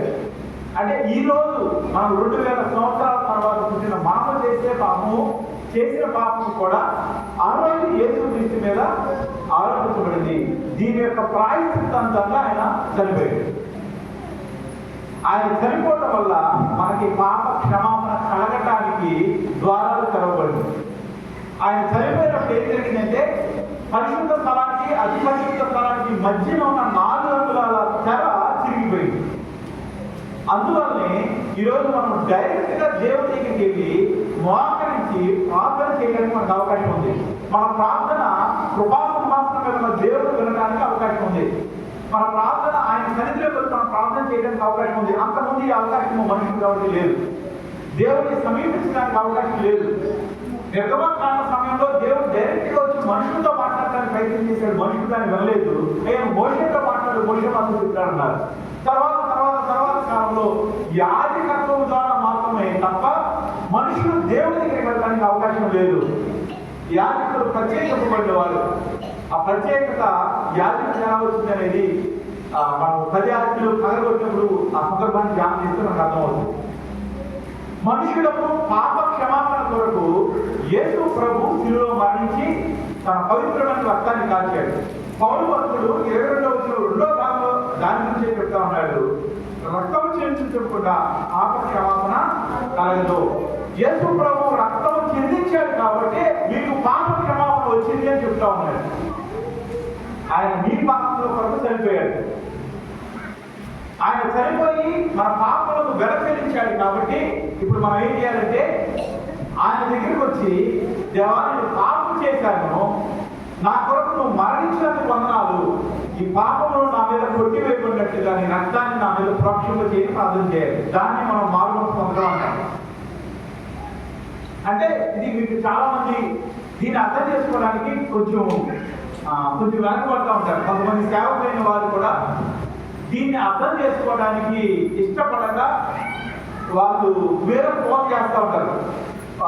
బహుశా ఈ బోధ మీరు వినకపోతే మంచిది. ఆ బోధ ఏంటంటే ఆయన ఇప్పటికీ నీ పాపాలని క్షమించేశాడు కాబట్టి ఈ పాపాల గురించి నువ్వు పశ్చాత్తాపడనక్కర్లేదు అని బోధ కొంతమంది వ్యక్తులు చేస్తూ ఉంటారు. నువ్వు పశ్చాత్తాపడనక్కర్లేదు, నువ్వు కన్నీరు కాకనక్కర్లేదు, దేవుడికి చెప్తే చాలు దేవుడి మనుషులు అయిపోతావు అనే దుర్బోధ మనుషులు చేస్తూ ఉంటారు. అది ఎందుకని అబద్ధము అంటే, ఎందుకని దుర్బోధ అంటే అది వాక్యం అలా చెప్పడం లేదు, వాక్యానుసారమైనది కాదు. అంటే అర్థమయ్యేలా చెప్పాలంటే ఇక్కడ ఫ్యాన్ తిరుగుతూ ఉంటుంది కదా, ఫ్యాన్ తిరగడం చెప్పడం లేదండి మీకు. ఈ ఫ్యాన్ ఎలా తిరుగుతుంది? ఫ్యాన్ తిరగడానికి కారణం కరెంట్ కదా. ఆ కరెంట్ అనేది మనము స్తంభం మీద ఉంటుంది, స్తంభం మీద నుంచి మన ఇంట్లో ఉన్న మీటర్ బాక్స్ దాకా వస్తూ ఉంటుంది. ఈ ఫ్యాన్ లో ఉన్న వైరు ఆ మెయిన్లో ఉన్న ఆ వైర్ కనెక్ట్ చేయకపోతే లేదా అక్కడ కనెక్ట్ ఇక్కడ రావడానికి రెండింటి మధ్య వైర్ లేదనుకోండి ఈ ఫ్యాన్ తిరుగుద్దా? కరెంట్ కి ఫ్యాన్ తిప్పే శక్తి ఉంది, ఈ ఫ్యాన్ కి తిరిగే శక్తి కూడా ఉంది. కానీ ఈ రెండింటి మధ్య సంబంధం లేనప్పుడు ఈ వైర్ మధ్య దానికి కనెక్ట్ అయి ఉండకపోతే ఈ ఫ్యాన్ అన్నింటికి తిరగదు. దేవుడు తన రక్తాన్ని కాచాడు, పాపలన్నింటినీ కొట్టివేసే శక్తిని ఇచ్చాడు. ప్రతి పాపానికి ప్రాయశ్చిత్తార్థంగా దేవుడితో సమాధాన పడడానికి తన పవిత్రమైన రక్తాన్ని కాచాడు. అయిపోలేదు. అది మన జీవితంలో రావాలంటే మనం ఒప్పుకోవాలి. మన జీవితంలో రావాలంటే మనం యేసు ప్రభు నా కొరకు మరణించావయ్యా, ఇదిగో నేను చేసిన ఈ పాపం కొరకు ఈ పాపం కొరకు ఈ పాపం కొరకు నీ మీద శిక్షణ మోసామని ఒప్పుకోవాలి. ఆ కన్ఫెషన్ అనేది, ఒప్పుకోవడం అనేది దేవుడు చేసిన పరిశుద్ధమైన యాగము, దేవుడు చేసిన ప్రాయశ్చిత్తము మన జీవితాల్లోకి వస్తుంది. ఈ మాటను ఒప్పుకోవడానికి చాలా మంది మనుషులు ఇష్టపడట్లేదు. ఈ మాటలు పెదాలతో ఒప్పుకునే వాళ్ళు చాలా మంది ఉంటా ఉన్నారు. ఒక వ్యక్తి దేవుడితో ఎలా సంబంధం కలిగి ఉండగలరంటే, ఇంత చెప్పినట్టుగా ఫ్యాన్ దగ్గర నుంచి వైర్ వెళ్ళి వచ్చే కరెంట్కి కనెక్ట్ చేయబడాలి, ఆ వైర్ కనెక్ట్ చేయబడాలి. అలాగే మనం ప్రార్థన అనేది, మన ఒప్పుకోవడం అనేది, మన పశ్చాత్తాపం అనేది దేవుడితో మనల్ని కనెక్ట్ అయ్యేలా చేస్తుంది. క్రీస్తు యొక్క రక్తము లేదా సిలువ రక్తము మన పాపములను క్షమాపణ కలుగజేస్తుంది, అంటే రావాల్సిన శిక్షణ కొట్టివేస్తుంది. ఇంకొక విషయాన్ని కూడా నేను చూపించాలని ఆశపడుతూ ఉన్నాను. ఇదే 9వ అధ్యాయం, పత్రిక 9వ అధ్యాయము 14వ వచనం ఒకసారి చదువుదాం. ఇక్కడ యేసుక్రీస్తు, తండ్రి అయిన దేవుడు, పరిశుద్ధాత్మ ఈ ముగ్గురు ఒకటే, ముగ్గురు కలిసి ప్రతి కార్యాన్ని చేస్తారనే మాట మనకు చాలాసార్లు కనబడుతూ ఉంటది. ఇక్కడ జస్ట్ ఒక మాట అదే చెప్తా ఉన్నాడు. పరిశుద్ధాత్మ ద్వారా యేసు ప్రభు దేవునికి ఏం చేశాడంటమ్మా? నిర్దోషిగా అర్పించుకున్న క్రీస్తు యొక్క రక్తము. ఇంకా రక్తం గురించి మాట్లాడుతాడు. పై వచ్చినము లేదా పై లైన్ అర్థం చేసుకోవడానికి ప్రయత్నం చేయండి. ఒకవేళ అర్థం కాకపోయినా ఇప్పుడు అంత ప్రాముఖ్యమైనది కాదది. ఇప్పుడు మనం చూసే సందర్భానికి సంబంధించిన వాటికి కాదది. ఇక్కడ మనం ఏం చూడబోతా ఉన్నామంటే క్రీస్తు యొక్క రక్తము గురించి చూస్తా ఉన్నాం. అక్కడ చదువు. క్రీస్తు యొక్క రక్తము నిర్జీవ క్రియలను విడిచి, నిర్జీవ క్రియలు అంటే ఏంటి? పనికి రానివి. ఇంకొక కరెక్ట్గా చెప్పాలంటే నీకు జీవాన్ని ఇవ్వనివి. నువ్వు ప్రార్థన చేసావనుకోండి అది పనికి వస్తుంది. నువ్వు ప్రార్థన చేసావనుకోండి అది నీ జీవితంలోకి జీవాన్ని తీసుకొస్తుంది. వాక్యం చదివావనుకోండి ఆ వాక్యం నీలోకి జీవాన్ని తీసుకొస్తుంది.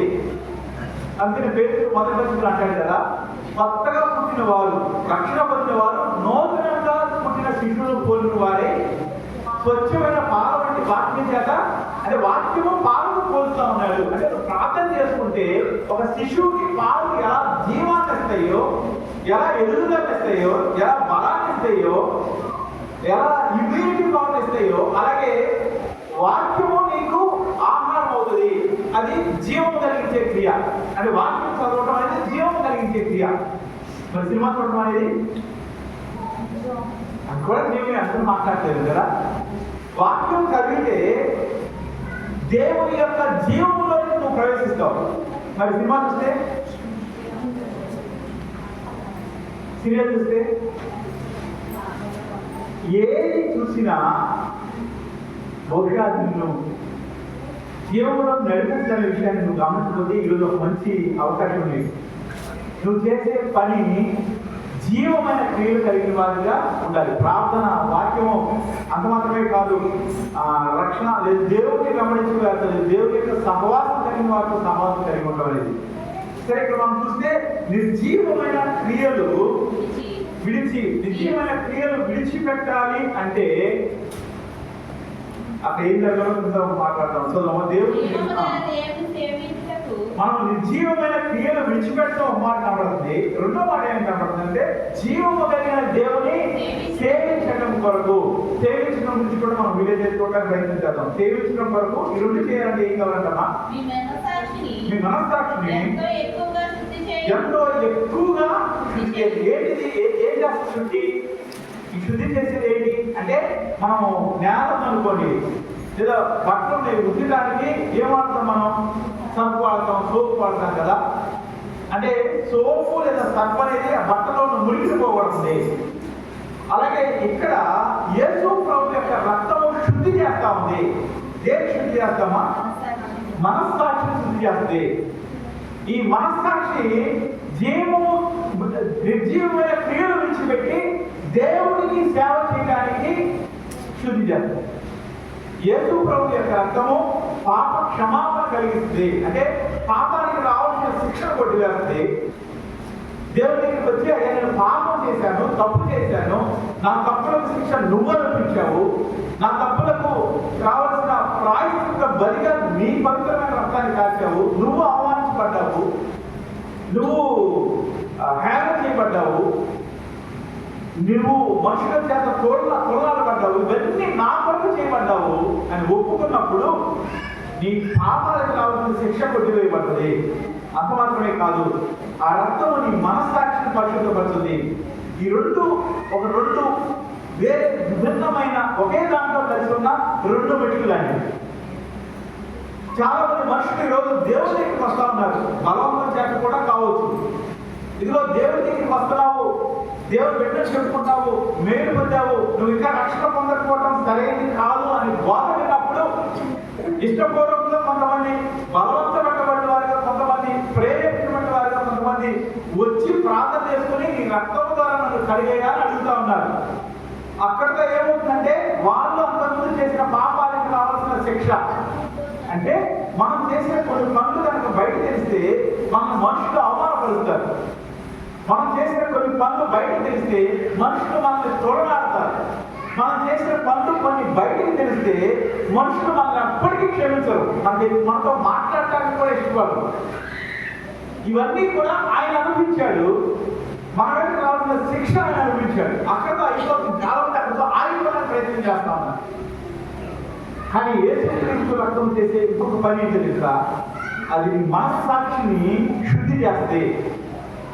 అంటే మన మనస్సు పాపము అలవాటైపోయి ఉంటుంది. అంటే మీకు అర్థమయ్యేలా చెప్పాలంటే కొంతమందికి అబద్ధం ఆడటం అనేది అలవాటైపోతుంది. ఒక మాట అంటారు కదా, నేను పట్టకొచ్చిన వాడు ఎందుకు చెప్పాలంటారు. తెలుసు నిన్న మాట అన్నారా? అంటే ఎందుకంటే వారికి అలవాటైపోయింది. కొన్నిసార్లు కొంతమంది మనుషులు చూసి వీళ్ళ రక్తంలో ఉందా, ఇలాంటి స్వభావము వీళ్ళ రక్తంలోనే ఉంది అంటా ఉంటారు. దాన్నే దావీదు అంటాడు, నా రక్తంలో పాపం ఉన్నది అనే మాట దాని గురించి మాట్లాడుతూ ఉంటాడు. అలాంటి మనస్సును దేవుడు తన రక్తం చేత శుద్ధి చేస్తాడు. దేవుడి దగ్గరికి వచ్చి అయ్యా నేను ఇలాంటి వాడను, ఇలాంటి దానిను, నా మనస్సాక్షిని నువ్వు సరిచేయి. ఇదిగో నువ్వు నా పాపానికి రావాల్సిన శిక్షణ కొట్టేశావు. చాలా మంది ఈరోజు క్రైస్తవులుగా మార్చబడిన వారు, దేవుడి శిలువ దగ్గరికి వచ్చిన వారు, దేవుడి శిలువ దగ్గర పాపాలు ఒప్పుకున్న వారు, దేవాలను క్షమించు అని అడిగిన వారు, దేవా ఇదిగో నేను ఈ పాపం చేశాను అని ఒప్పుకుని దేవుడితోనూ మనుషులతోనూ సరి చేయబడిన వారు వారి పాపాలకు రావాల్సిన శిక్షణ కొట్టివేయబడుతున్నారు. అందుకని సజీవంగా చాలా మంది నిలబడతా ఉన్నారు. అందువల్లే చాలా మంది శిక్షతో నుంచి విడిపించబడి, శిక్ష కొట్టివేయబడి జయకరమైన జీవితాన్ని జీవిస్తూ ఉన్నారు. దానికి కేవలం కారణం శిలువ. కానీ శిలువ రక్తం చేసే ఇంకొక పని ఏంటంటే మనుషుల యొక్క మనస్సుని శుద్ధి చేస్తే. ఆ శుద్ధి అనేది ఎలా జరుగుతుందంటే దేవుడి దగ్గరికి వచ్చి ఆయన శిలువకు ఎదుట మనం మోకరించాలి. ఆ శుద్ధి అనేది ఎలా జరుగుతుందంటే అది దేని కొరకు ఏర్పాటు చేయబడిందో మనం అర్థం చేసుకోవాలి. నీ మనస్సాక్షి శుద్ధి చేయబడిందో లేదో నీకు అర్థం అవ్వాలంటే నువ్వు నిర్జీవమైన క్రియలో పక్కన పెట్టేస్తావు. ఉపయోగం లేని వాటిని, దేవుడి దగ్గర నుంచి నిన్ను దూరం చేసే వాటిని, దేవుడి దగ్గర నుంచి నిన్ను పూర్తిగా డిస్కనెక్ట్ చేసేవాడిని, అంటే దేవుడితో ఉన్న సహవాసంలో నుంచి వెనక్కి వచ్చేలాగా చేసేవాడిని పూర్తిగా విడిచిపెట్టేస్తావు. అందుకని రక్షణ పొందిన తర్వాత అబద్ధం ఆడాలంటే భయం అనిపిస్తుంది. కొన్నిసార్లు రక్షణ పొందిన తర్వాత చిన్న తప్పు చేయాలంటే భయం అనిపిస్తుంది. అలా అనిపిస్తే నువ్వు రక్షణ పొందినట్టు. అది శుద్ధి చేయబడిన మనస్సాక్షికి సంబంధించిన గుర్తులు. నీ మనస్సాక్షి శుద్ధి చేయబడితే నువ్వు జీవ సంబంధమైన క్రియలు వెంటాడతావు. ఎవరైతే దేవుడితో సహవాసం కలిగి ఉన్నారో వారితో కలిసి ఉండడానికి ఇష్టపడతావు. దేవునితో కలిసి ఉండడానికి ఇష్టపడతావు, వాక్యం చదవడానికి ఇష్టపడతావు, ప్రార్థన చేసుకోవడానికి ఇష్టపడతావు. ఈ సమయాన్ని ఎక్కువగా వాక్యం కొరకు, ప్రార్థన కొరకు, సహవాసం కొరకు కేటాయిస్తావు. ఈరోజు ఈ సమయాన్ని ఎక్కువగా దేని కొరకు కేటాయిస్తా ఉన్నాం? కొంతమందికి ఇంట్లో పని కోసం కేటాయిస్తా అంటారు. ఈ రోజు నేను చాలాసార్లు రక్షణ పొందిన వారికి, పొందుతున్న వారికి, పొంది వెళ్ళే వారికి నేను చాలాసార్లు కొన్ని విషయాలు చెప్తా ఉంటాను. అందులో ఒకటి, నీ రోజు నీ జీవితాన్ని నీ పనులు ఒకసారి రాసుకో. ఏ సమయాన్ని, లేకపోతే ఎంత సమయాన్ని దేని కొరకు వాడావు, ఎంత సమయాన్ని ప్రార్థన వాడావు, ఎంత సమయాన్ని ఇంట్లో పనుల కోసం వాడావు, ఎంత సమయాన్ని ఖాళీగా కూర్చోడానికి వాడావు, ఎంత సమయాన్ని టీవీ చూడడానికి వాడావు, ఎంత సమయాన్ని సినిమా చూడడానికి వాడావు, ఎంత సమయం ఇంకో దాని కోసం వాడావు, అది రాసుకో. వీలైతే నీ జీవితంలో ఏ తప్పులకి ఆ రోజు నువ్వు చేసావు దాన్ని కూడా రాయడానికి ప్రయత్నించి. ఎందుకంటే రాస్తే అవసరం అవుతుంది రాయదు కదా. అంటే ఒకరిని అమ్మ చోట్లు రావట్లేదు అన్నాను, పిల్లలు వస్తూ ఉంటారు మా దగ్గరికి. అమ్మ ఏంటి చోట్లు రావట్లేదు, నేను రోజు వస్తానయా అసలు ఒక్కొక్క అమ్మాయి, ఒక్కొక్క పిల్లడు. అరే నన్ను వచ్చావంటే నన్ను రాలేదంటాడు. మరి మొన్న రాలేదంటే మొన్న కూడా రాలేదంటాడు. ఇక అంతమంది ఏం చెప్పాడు, రోజు వస్తాను అనుకుంటాడు. అలాగే మనం కూడా ఏమనుకుంటే, నేను ప్రార్థన చేసుకుంటాను, వాక్యమే చదువుతాను, నేను దేవుడికి ఎంత సమయం ఇస్తానో అనుకుంటాం. నేను ఒక్క తప్పు కూడా చేయట్లేదు అనుకుంటాం. నేను మాట ద్వారా కానీ, చూపుల్లో కానీ, ఆలోచన కానీ ఏం తప్పుకోవట్లేదు అనుకుంటాం. ఎప్పుడంటే నువ్వు చేసింది నీ కళ్ళ ముందు పెట్టేంత వరకు. ఈరోజు యేసు ప్రభువు దగ్గరికి వచ్చిన తర్వాత చాలా ఎక్కువ మంది నిర్జీవమైన క్రియలు, కాబట్టి ఏది శిక్షణ తీసుకొస్తాయో వాటిని చేయడానికి సిద్ధపడతా ఉన్నారు. చేస్తా ఉన్న వాళ్ళు ఏం చేస్తున్నారు తెలుసా? చేస్తా ఉన్న వాళ్ళు ఏం చేస్తారు తెలుసా? వాటిని చేసేది తప్పు కాదని చెప్పుకుంటా ఉన్నారు. కానీ క్రీస్తు రక్తము నిర్జీవ క్రియలను విడిచిపెట్టడానికి నీ హృదయాన్ని శుద్ధి చేస్తుంది. రెండోది ఏం చేస్తుంది తెలుసా? జీవము కలిగిన దేవుని యొక్క సేవ చేయడానికి. సేవించటము అంటే ఆయన వెంబడించడము, సేవించడం అంటే సేవ చేయటము. దేవుడి సేవ అంటే ఏంటి తెలుసా? మా దేవుడి సేవ అనే మాట మొదటిసారి విన్నారు అన్నా? ఎంతమంది అన్నారా? అన్నారు కదా. దేవుడి సేవ అంటే ఏంటి?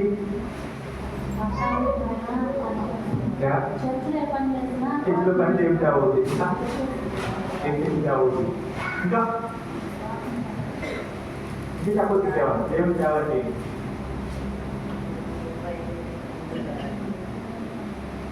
చెప్పిన విషయం అంటే ఇంకా ఉన్నాయని అడుగుతామండి. దేవుని సేవ అంటే దేవుని చెప్పండి. నీకు చెప్పేది కరెక్టే, ఇంకేమైనా చెప్తారేమో అనుకుంటున్నాను. తెలిసిన వారికి చెప్తాం. దేవుని సేవ అంటే దేవుడిని చూపించడం. మీకు చేసేది కరెక్టే, చెప్పేది కరెక్టే. మందులు కావచ్చు, గోడలు కావచ్చు, సాక్షి చెప్పడం కావచ్చు, పాటలు పాటలు కావచ్చు, ఆరాధన కావచ్చు, వాక్యం చెప్పడం కావచ్చు, ఇవన్నీ దేవుని సేవలో భాగాలే. దేవుడికి మనం చేసి మేము మనుషులు చెప్పి వాళ్ళు దేవుడు బాధ్యత దేవుని సేవకి చేసేది. ఇవన్నీ ఎప్పుడు జరుగుతాయి చెప్తామంటే, అలా చేయాలంటే నీ మనస్సాక్షి శుద్ధి చేయబడాలి. ఏం చేయబడాలి? ఆ శుద్ధి అనేది దేవుని ప్రజలో దేవుని రక్తం ద్వారా జరుగుతుంది. అంటే చాలా స్పష్టంగా నీకు మాట చెప్పాలని ఆశపడతారు. ఏంటంటే, దేవుని శిలువ దగ్గరికి తెచ్చి నీ పాపాలు వస్తున్నప్పుడు నీ మీద కావాల్సిన శిక్ష కొట్టివేయబడదు. రెండోది, ఆయన పూర్తిగా వెంబడించడానికి ఆ రక్తం కారణం అవుతుంది. ఆటోమేటిక్ గా మనం ఉపయోగపడని క్రియలు విడిచిపెడతా ఉంటాం. చాలా మంది మందిరానికి వస్తూ కూడా దేవుడికి వ్యతిరేకంగా ప్రవర్తించే వాళ్ళు చాలా మంది ఉంటారు. చాలా మంది దేవుడి చేత మేలు పొందుతూ కూడా దేవుడికి వ్యతిరేకమైన పనులు చేసే వాళ్ళు ఉంటారు. వాటిని నిర్జీవమైన క్రియలు పిలుస్తా ఉన్నాడు దేవుడు. ఆ నిర్జీవమైన క్రియలు విడిచిపెట్టడానికి అంత మాత్రమే కాదు, ఆయన యొక్క సేవించడానికి తగిన హృదయం మనకి ఇస్తారు. కాబట్టి చిన్న ప్రార్థన చేసుకుందాం. ఆయన యొక్క రక్తము నిర్జీవమైన క్రియలను విడిచిపెట్టే వారిగా